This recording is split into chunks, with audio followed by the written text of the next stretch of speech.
If you are healing on your relationship or marriage after broken trust, broken promises, betrayal, what have you, I wanted to tell you that there's going to be times when you are working hard, diligently, both of you, for, days, weeks, months.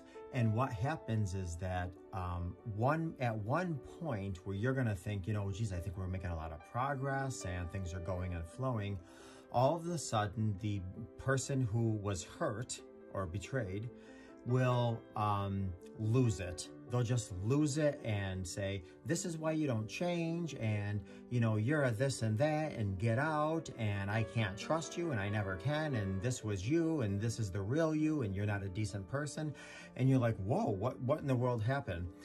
There's many reasons for that, but I wanted to tell you, think about a dam. How there's water, and then there's the dam that's holding the water back. And think of all this water in the dam as, really toxic.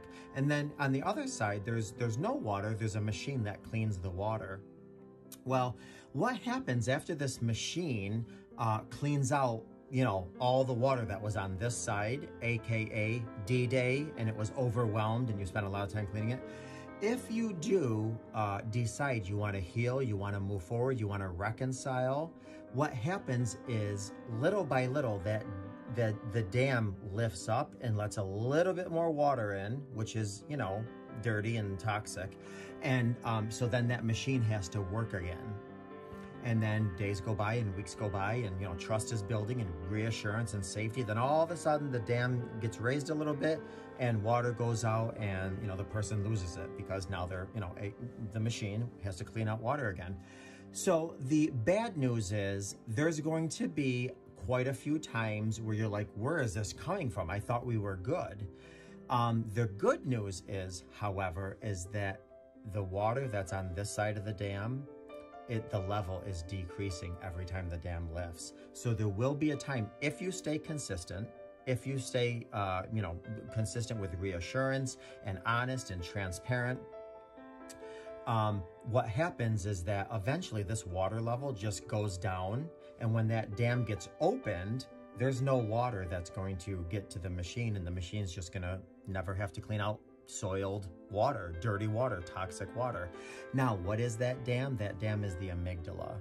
So basically what's happening is that, when we start to feel safe in a relationship, things are going and flowing and we're having these happy days, but then all of a sudden our amygdala is like, well, wait a minute, hold on, don't get complacent, don't get too comfortable, don't be happy. The last time you were in this state or phase or what have you, your world blew up and you discovered some secrets in your marriage. And so all of a sudden, there's changes and triggers and things like that. So that's what I wanted to just tell you today, is that you got to be very, very careful with thinking that you're not making progress or that nothing is working. No, actually, you may not see it, but the water level is lowering. And eventually, if you stay consistent, stay honest and transparent, eventually there's not going to be any water on the other side, and the dam's not going to release anything, and the amygdala is just going to be so safe, so reassured, getting the same safety every single time, the same reassurance, the same consistency, the same honesty, the same transparency, that now there's no toxic water to deal with. And now it's just all building trust and love and intimacy. So stay the course. It takes a long time. It takes a lot of work, but things are happening even when you don't feel like they're happening. There's a lot happening in the back end.